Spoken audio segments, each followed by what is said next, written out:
Hello everyone, welcome to our digital library. आज हम third year का एक बहुत इंपॉर्टेंट टॉपिक जो कि पीडियाट्रिक्स से रिलेटेड है, ग्रोथ एंड डेवलपमेंट, इसको कवर करेंगे। फर्स्ट है growth. It is the process of physical maturation resulting an increase in size of body and various organs. Growth को हम डिफाइन कर सकते हैं कि एक फिजिकल मैच्योरेशन की स्टेट जिसमें बेबी की साइज ऑफ बॉडी और ऑर्गन का जो साइज है वो इंक्रीज होता है। It occurs by multiplication of cells and an increase in intracellular substance. It is quantitative change of the body. इसमें मल्टीप्लीकेशन होता है सेल्स का और इंटरसेलुलर सब्सटेंस इंक्रीज होते हैं जिसकी वजह से बॉडी में ग्रोथ होती है। इसको हम क्वांटिटेटिव चेंजेस ऑफ बॉडी के अंदर इंक्लूड करते हैं। नेक्स्ट डेफिनेशन है development. It is the process of functional and physiological maturation of the individual. यानी बॉडी में जितने भी फंक्शनल चेंजेस या फिजियोलॉजिकल चेंजेस आते हैं उसको हम डेवलपमेंट के अंतर्गत इंक्लूड करते हैं। इसमें increase in skill and capacity to function जो है हम progressive increase of skills and capacity को इंक्लूड करते हैं। It is related to maturation and myelination of nervous system. यहाँ पर नर्वस सिस्टम के अंदर मैच्योरेशन एंड माइलिनेशन भी आता है। It also includes psychological, emotional and social changes. It is qualitative aspect. यहाँ पर psychological, emotional and social changes में जितने भी चेंजेस इंक्लूडेड हैं वो डेवलपमेंट के अंतर्गत आते हैं। यानी ओवरऑल हम ये कंक्लूजन निकाल सकते हैं कि बॉडी की और ऑर्गन्स की जो ग्रोथ होगी उसको हम जो भी इंक्रीमेंट होगा उसको हम ग्रोथ के अंतर्गत, और जितने भी फिजियोलॉजिकल, साइकोलॉजिकल, इमोशनल या सोशल चेंजेस होंगे उसको हम डेवलपमेंट के अंतर्गत इंक्लूड कर सकते हैं।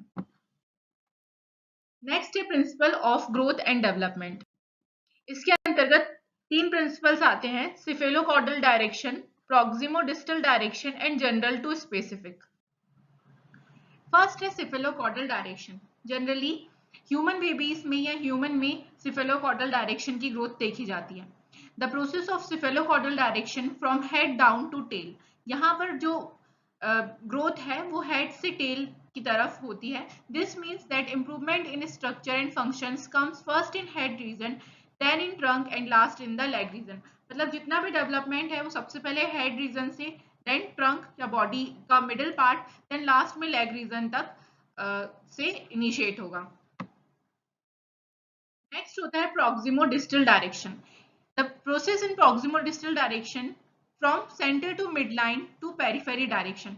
यानी यहाँ पर ग्रोथ जिस तरीके से आपको इमेज में शो हो रही है, फ्रॉम मिड लाइन मतलब फ्रॉम सेंटर टू पेरिफेरी, यानी बीच से शुरू होकर साइड में लिम्स या किनारे की तरफ होती है।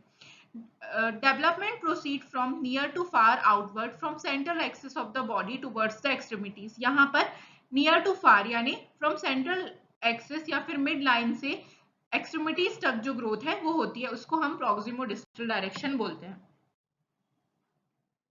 थर्ड है जनरल टू स्पेसिफिक। इसका नाम से पता चल रहा है, जो हम जनरली नोटिस करते हैं बच्चों में कि पहले वो children use their cognitive and language skill to reason and solve problems.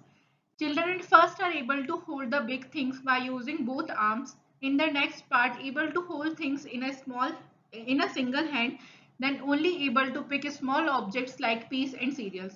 जैसा कि हम नोटिस करते हैं, सबसे पहले बच्चे बड़ी चीजों को अपने दोनों आर्म से होल्ड करने की कोशिश करेंगे। देन जब नेक्स्ट पार्ट उनका होता है कि सिंगल हैंड से वो ऑब्जेक्ट को पिकअप करें, then small objects like peas and cereal with their fingers and hands. Third होता है कि children when able to hold pencil, जब वो पेंसिल होल्ड करने की एज में होता है तो सबसे पहले he used to draw circles, then squares, then only letters, after that the words। ये कुछ इमेजेस हैं जो कि जनरल टू स्पेसिफिक रिस्पॉन्सेस को शो कर रही हैं। देन आता है factor influencing growth and development. Growth and development depend upon multiple factors or determinants. They influence directly or indirectly by promoting or hindering the process. क्या क्या factors हैं जो कि ग्रोथ एंड डेवलपमेंट को इफेक्ट कर सकते हैं? तो हम यहाँ पर तीन फैक्टर्स देखेंगे: genetic factors, prenatal factors and postnatal factors. First है genetic factors. Genetic predisposition is the important factor which influence the growth and development of children. यहाँ पर जेनेटिक फैक्टर एक सबसे मेन कारण है जो कि डेवलपमेंट या ग्रोथ के लिए रिस्पॉन्सिबल होता है, इन्फ्लुएंस करने के लिए. इसके अंतर्गत सेक्स यानी gender, race and nationality include होती है. नेक्स्ट है prenatal factor. Prenatal means before birth ऐसे कौन से फैक्टर्स है जो ग्रोथ एंड डेवलपमेंट को अफेक्ट कर सकते हैं. तो intrauterine environment is an important predominant factor of growth and development. Various condition influence the fetal growth in utero. इसके अंतर्गत मैटरनल माल न्यूट्रिशन यानी यदि मदर को अच्छी तरीके से खाना ना मिले. मैटरनल इन्फेक्शन यदि मदर को कोई इन्फेक्शन हो गया हो जब वो प्रेगनेंसी के केस में. थर्ड, मैटरनल सब्सटेंस अब्यूज यानी कुछ अल्कोहल या फिर कोई भी ऐसे सब्सटेंस यदि मदर प्रेगनेंसी के समय ले रही हो. मैटरनल इलनेस, हॉर्मोन्स आदि जो है ये इंक्लूड होते हैं हमारे पोस्ट प्रीनेटल फैक्टर्स में. सॉरी. नेक्स्ट आता है पोस्ट नेटल फैक्टर यानी आफ्टर बर्थ ऐसे कौन से फैक्टर्स है जो कि रिस्पॉन्सिबल होते हैं ग्रोथ एंड डेवलपमेंट के को इफेक्ट करने में. तो growth potential, nutrition, childhood illness, physical environment, psychological environment, cultural influence, socio economic status, climate and season, play and exercise, birth order of child, intelligence and hormonal influence. ये सारे factors हैं जो birth के बाद growth यदि सही तरीके से ना हो तो बेबी की ग्रोथ एंड डेवलपमेंट को इफेक्ट कर सकते हैं. नेक्स्ट आता है growth and development age periods. तो इन्फेंसी में नियोनेट हम बर्थ से लेकर 1 मंथ की कंडीशन तक जब बेबी होता है उसको हम नियोनेट बोलते हैं. और इन्फेंट 1 मंथ टू 1 ईयर तक के जो बेबी की एज है उसको हम इन्फेंसी या इन्फेंट के नाम से जानते हैं. नेक्स्ट होता है अर्ली चाइल्डहुड. इसके भी 2 क्लासिफिकेशन किए गए हैं. टोडलर एज ग्रुप जो होता है उसमें 1 to 3 इयर्स तक के इंक्लूड किया गया है और प्री स्कूल में 3 to 6 ईयर तक के किड्स को इंक्लूड किया जाता है. नेक्स्ट होता है मिडिल चाइल्डहुड जिसमें school age about 6 to 12 years होती है और लेट चाइल्डहुड जिसमें adolescence 13 year to approximately 18 years तक इंक्लूड किया जाता है. नेक्स्ट आता है ग्रोथ एंड डेवलपमेंट मॉनिटरिंग. यहाँ से इंपॉर्टेंट पार्ट स्टार्ट होता है. सबसे पहले wait. Weight is one of the best criteria for assessment of growth and a good indicator of health and nutritional state of child. यदि हम बेबी का wait है तो सबसे पहले वेट से ही हम उसकी ग्रोथ एंड डेवलपमेंट का पता कर सकते हैं, हेल्थ एंड न्यूट्रिशनल कंडीशन का. तो ये एक बेस्ट क्राइटेरिया होता है for assessment of growth. Among Indian children, weight of full-term neonate at birth is approximately 2.5 kilogram to 3.5 kilogram. यानी इंडियन चिल्ड्रंस में जनरली बर्थ के समय वेट जो है वो 2.5 to 3.5 किलोग्राम एवरेज देखा जाता है. There is about 10% loss of weight first week of life. यानी जन्म के बाद पहले हफ्ते तक अबाउट 10% वेट में लॉस देखा जाता है और ये जो वेट है ये 10 डेज के अंदर जो बेबी है वो रिगेन कर लेता है. ये इंस्ट्रूमेंट है जिससे न्यू बॉर्न बेबी का वेट मेजर किया जा सकता है. थर्ड है हम एज वाइज यहाँ पर क्लासिफिकेशन देखेंगे कि अबाउट कितने ईयर या कितने मंथ में बेबी का वेट कितना होना चाहिए. तो birth weight, age and weight. तो यहाँ पर हम कंसिडर करके चलते हैं कि एक बेबी है जिसका बर्थ के समय जो वेट है वो 3 kg था. तो अबाउट 5 मंथ की एज में उसका डबल मतलब उसकी जो बर्थ वेट है उससे डबल उसका वेट होना चाहिए. तो about 6 kg. Then 3 times in 1 year about 9 kg, 4 times in 2 years about 12 kg, 5 times in 3 years about 15 kg, 6 times in 5 years about 18 kg, 7 times in 7 years about 21 kg और 10 times in 10 years about 10 into 3 30 kg. तो ये जो है ये average weight है कि यदि इस कंडीशन में या इस कैटेगरी में यदि वो बेबी लाइक कर रहा है अपने ईयर वाइज तो वो हेल्थी या फिर अच्छी हेल्थी कंडीशन में हम उसको कंसिडर कर सकते हैं. नेक्स्ट आता है लेंथ एंड हाइट. तो increase in height indicates skeletal growth. यानी बेबी की यदि हाइट इंक्रीज हो रही है तो हम यहाँ पर इंडिकेट कर सकते हैं कि इसकी स्केलेटल ग्रोथ जो है वो प्रॉपर है. Yearly increment in height gradually diminished from birth to maturity. Birth के समय से लेकर उसकी एडल्ट एज तक जो है वो हाइट में इंक्रीमेंट जो होता है वो ग्रेजुअली डिमिनिश्ड यानी कम होता जाता है। At birth average length of healthy Indian newborn baby is 50 centimetre. हम देखते हैं कि बर्थ के समय यदि कोई इंडियन बेबी है तो उसकी 50 सेंटीमीटर तक एवरेज लेंथ जो है वो कंसिडर की जाती है। It increases to 60 centimetre at 3 months, यानी अबाउट 3 मंथ्स में 60 सेंटीमीटर तक जो है उसकी हाइट हो जानी चाहिए। तो हम टेबुलर फॉर्म में देखते हैं कि बर्थ के समय 50 सेंटीमीटर, 3 मंथ्स, अबाउट 3 मंथ्स का जब बेबी होगा तो 60 सेंटीमीटर, 9 मंथ्स में उसकी एज जो हाइट होती है वो 70 सेंटीमीटर तक होनी चाहिए, 1 ईयर में 75 सेंटीमीटर, 2 ईयर की एज में 90 सेंटीमीटर और अबाउट 4.5 ईयर की एज में वो 1 मीटर या 100 सेंटीमीटर तक उसकी हाइट होनी चाहिए। तो हम उसकी हेल्दी ग्रोथ जो है उसको कंसिडर कर सकते हैं। जब बहुत छोटा बेबी हो मंथ में अबाउट, तो इस तरीके से लेटाकर उसकी हाइट को मेजर किया जाता है कुछ इस तरह के इंस्ट्रूमेंट से। नेक्स्ट आता है head circumference. It is related to brain growth. Head circumference हम brain growth and development of intracranial volume के लिए मेजर करते हैं।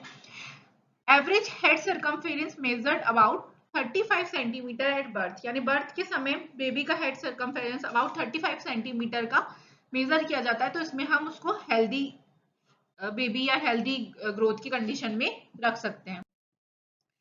एट बर्थ हेड सर्कमफेरेंस होता है 35 सेंटीमीटर, 3 मंथ्स की एज में 40 सेंटीमीटर, 6 मंथ्स की एज में 43 सेंटीमीटर तक, 1 ईयर की एज में 45 सेंटीमीटर, 2 ईयर्स में 48 सेंटीमीटर, 7 ईयर की एज में अबाउट 50 सेंटीमीटर एंड 12 ईयर की एज में अबाउट 52 सेंटीमीटर, जो कि एक एडल्ट के से सेम समानता है। मतलब 52 सेंटीमीटर एक एडल्ट का भी हेड सर्कमफेरेंस होता है, जो कि बेबी में 12 ईयर की एज में हो जाना चाहिए। तो ये हेल्दी कंडीशन थी। नेक्स्ट है, if head circumference increases more than 1 centimetre in 2 weeks during the first 3 month of age, then hydrocephalus should be suspected. यानी स्टार्टिंग के 3 मंथ में यदि 1 सेंटीमीटर पर 2 वीक्स में इंक्रीज हो रही है हेड सर्कमफेरेंस, तो हम उसको हाइड्रोसेफेलस की कंडीशन सस्पेक्ट कर सकते हैं। Next, head circumference is measured by ordinal tape. Directly tape से मेजर किया जाता है। ऑसिपिटल प्रोटर्बुलेंस में इसको टेप को रख एक साइड से रखते हैं, देन सुप्रा ऑर्बिटल रिज से इसको मेजर किया जाता है। ये इमेज है जो शो कर रही है कि हमको किस तरीके से हेड सर्कमफेरेंस बेबी का मेजर करना है। थर्ड है fontanel closure. At birth anterior and posterior fontanel are usually present. Birth के समय 2 फॉन्टेल बेबी के हेड में प्रेजेंट होते हैं, जिसको एंटीरियर एंड पोस्टीरियर फॉन्टेल कहा जाता है।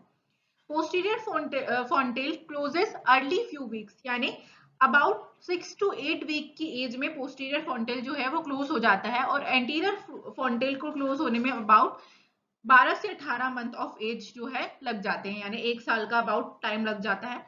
Early closure of fontanel indicates craniostenosis due to premature closure of skull suture, यानी यदि इस समय से पहले फॉन्टेल क्लोज होते हैं तो उसको हम क्रेनियोस्टेनोसिस की कंडीशन डिफाइन कर सकते हैं।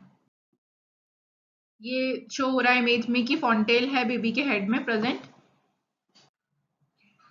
नेक्स्ट है चेस्ट सर्कमफेरेंस। तो चेस्ट सर्कमफेरेंस या फिर थोरेसिक डायमीटर भी एक इंपॉर्टेंट पैरामीटर है to assessment of growth and nutritional status.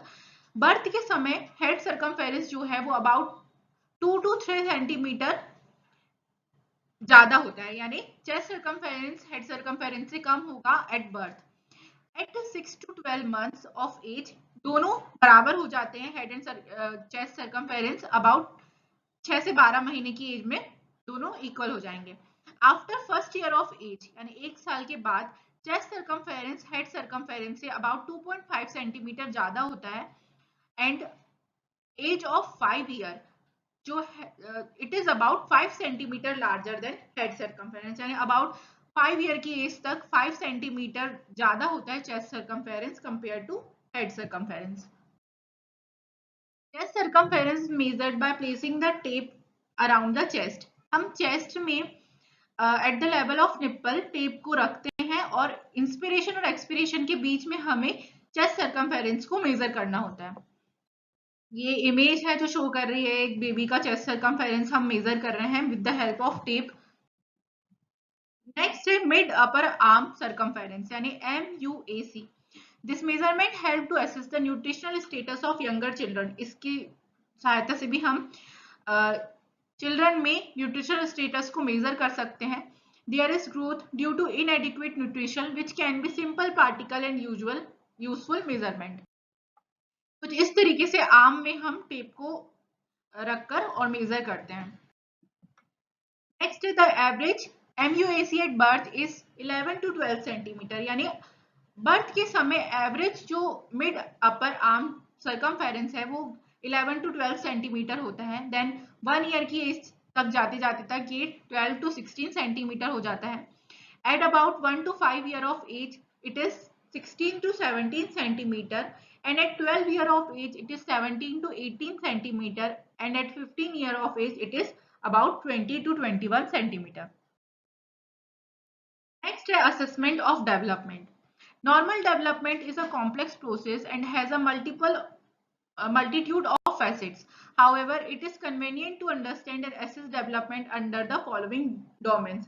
हम किस तरीके से और डेवलपमेंट को समझ सकते हैं उसके कुछ फॉलोइंग फीचर्स हैं जैसे कि gross motor development, fine motor skill development, personal and social development, language and vision and hearing.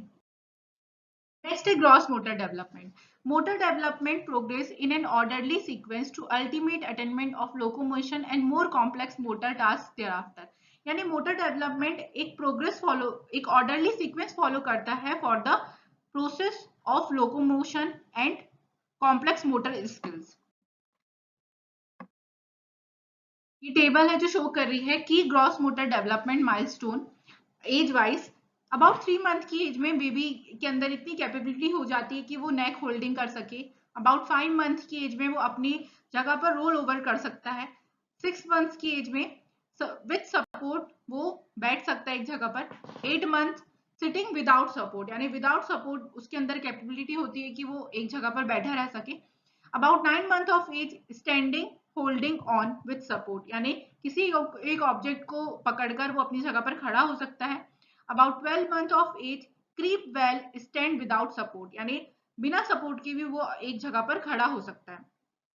About 15 month of age walk alone creeps upstair यानी वो खुद के सहारे अकेले चल सकता है और अपस्टेयर्स यानी सीढ़ियों चढ़ने की भी कोशिश करता है about 15 month of age. 18 month age में रन्स यानी दौड़ने की भी उसके अंदर कैपेबिलिटी हो जाती है। 2 ईयर ऑफ एज में walks up and down stair यानी सीढ़ियां चढ़ भी लेगा उतर भी लेगा। And about 3 year of age rides tricycle यानी साइकिल वगैरह साइकिलिंग कर सकता है छोटी। Then fine motor skill development. Fine motor skill development upon neural track maturation. ये रिलेटेड है न्यूरल ट्रैक मैच्योरेशन में।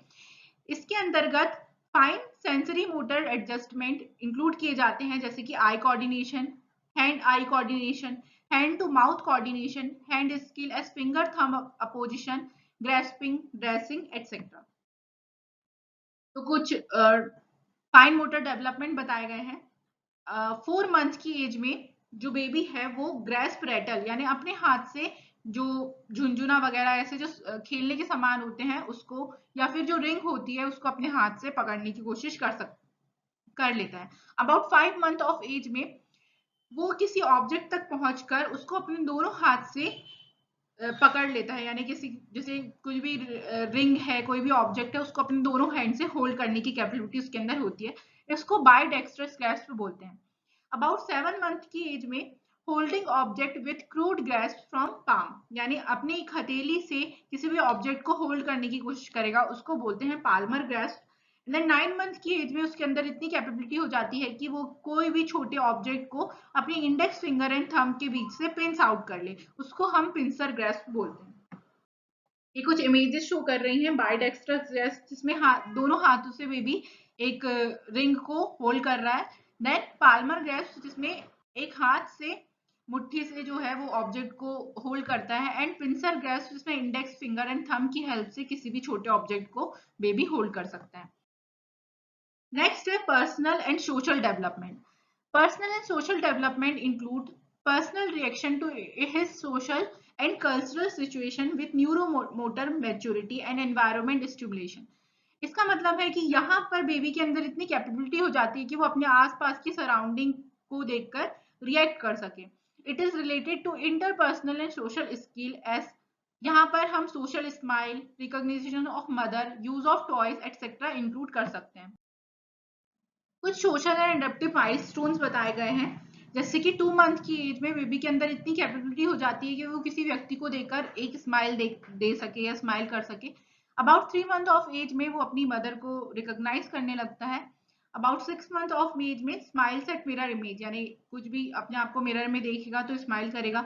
9 मंथ ऑफ एज में वेव्स बाय बाय, यानी हेलो हाय बाय, ये सारी चीजें वो 9 मंथ के अंदर शो करने लगता है. अबाउट 12 मंथ ऑफ एज यानी 1 ईयर की एज में plays a simple ball game.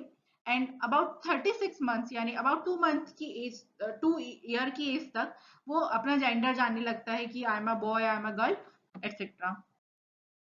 Next है लैंग्वेज डेवलपमेंट. यहाँ पर एज वाइज यानी 1 मंथ की एज में अलर्ट्स टू साउंड, यानी कहीं से भी उसको कुछ भी साउंड आएगा तो अपनी हेड को उस साइड टर्न करता है या सुनने की कोशिश करता है. 3 मंथ में कूज, यानी कुछ आवाजें जो है वो अपने निकालना शुरू कर देता है. अबाउट 4 मंथ एज में लाफ लाउडली, यानी हंसना, जोर जोर से हंसने की जो उसके अंदर कैपेबिलिटी है वो डेवलप हो जाती है अबाउट 4 मंथ्स ऑफ एज में. देन 6 मंथ्स ऑफ एज में मोनोसाइलेबल्स, मतलब जो सिंगल वर्ड्स जैसे बा, दा, पा, ये ऐसे सारे शब्दों को बोलना शुरू कर देता है. अबाउट 9 मंथ ऑफ एज में बायसिलेबल, मतलब मामा, बाबा, दादा, ऐसे साउंड्स वो बोलने में कैपेबल होता है. देन अबाउट 1 ईयर यानी 12 मंथ ऑफ एज में 1 to 2 वर्ड्स विथ मीनिंग, जैसे खाना दो, पानी दो, इस तरीके से. देन 18 मंथ्स ऑफ एज में 8 to 10 वर्ड्स वोकैबुलरी, यानी कुछ सेंटेंस बोलना शुरू कर देगा. एंड 2 इयर्स ऑफ एज में 2 to 3 वर्ड्स सेंटेंसेस, जैसे मेरा, तुम्हारा, अपना, ऐसे इस तरीके के सेंटेंस वो अबाउट 2 ईयर ऑफ एज में बोलना शुरू कर देता है. नेक्स्ट आता है assessment of development. Healthy development in all form, particularly social, emotional, communication and behavior, should be monitored by parents and physician through screening at each well visit. यानी parents या फिजिशियन, डॉक्टर के द्वारा baby के healthy development को major किया जाता है, उसके सोशल, इमोशनल, कम्युनिकेशन या बिहेवियरल डेवलपमेंट को वेरियस स्क्रीनिंग्स के द्वारा हम असेसमेंट कर सकते हैं. इसके अंतर्गत the Denver development screening test, Denver articulation screening examination यानी DASE, Baroda screening test, Trivandrum development screening test और अदर कुछ टेस्ट इंक्लूड किए गए हैं. फर्स्ट है डेनवर डेवलपमेंट स्क्रीनिंग टेस्ट. ये डेवलपमेंट ओरिजिनली बाय फ्रैंकिनबर्ग के द्वारा 1967 में डेवलप किया गया था. This simple, economic and useful test screens for development delays during infancy and pre school period. इसमें हम बेबी के यदि कोई भी डेवलपमेंट में डिले हुआ इन्फेंट एज में या फिर प्री स्कूल एज में, उसको हम मेजर कर सकते हैं. On the test, the age division are monthly unit, 2 year of age and half yearly from 2 to 6 year of age. यानी इस टेस्ट को जनरली अंडर 2 ईयर या फिर बाद सेकेंड जो इसका वो है वो 2 to 6 ईयर ऑफ एज में करना चाहिए. नेक्स्ट होता है बड़ौदा स्क्रीनिंग टेस्ट. ये डेवलप किया गया था डॉक्टर प्रमिला पाठक के द्वारा with 25 test items primarily for psychological aspects. The test is relevant for age of 0 to 30 months, यानी 0 to 30 मंथ्स के बेबी के लिए ये बड़ौदा स्क्रीनिंग टेस्ट जो है वो ग्रॉस मोटर, फाइन मोटर या फिर कॉग्निटिव एस्पेक्ट्स को इवेल्युएट कर सकता है. नेक्स्ट है Trivandrum development screening test. It is simplified version of Baroda DST, यानी बड़ौदा टेस्ट का ये सिंप्लीफाइड वर्जन है जो कि हेल्थ वर्कर, नर्सेस, पीडियाट्रिशियन या फिजिशियन के द्वारा यूज होता है. इसमें 7 टेस्ट आइटम्स इंक्लूड किए जाते हैं. About 0 to 2 years of age में हम इसको टेस्ट कर सकते हैं. The children are evaluated with 3 dominance. यहाँ पर हम ग्रॉस मोटर, फाइन मोटर और कॉग्निटिव जो है वो 5 मिनट के अंदर ये टेस्ट हम स्क्रीनिंग टेस्ट कर सकते हैं. तो thank you so much. Stay connected with our digital library for more videos, और इसी तरीके के टॉपिक्स हम आगे भी इंक्लूड करते रहेंगे. तो आप हमें कमेंट करके बताएं कि आपको क्या क्या टॉपिक्स में नेक्स्ट वीडियोस चाहिए। Thank you.